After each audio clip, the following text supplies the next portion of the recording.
So the most distant thing you can see in the universe that we can detect light from is called the cosmic microwave background radiation. So the cosmic microwave background radiation is light that was emitted 380,000 years after the Big Bang. So that's been travelling for 13.8 billion years or so across the universe to reach us.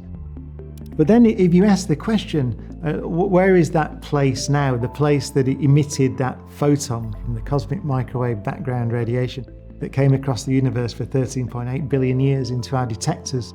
Where is it now? Because the universe has been expanding.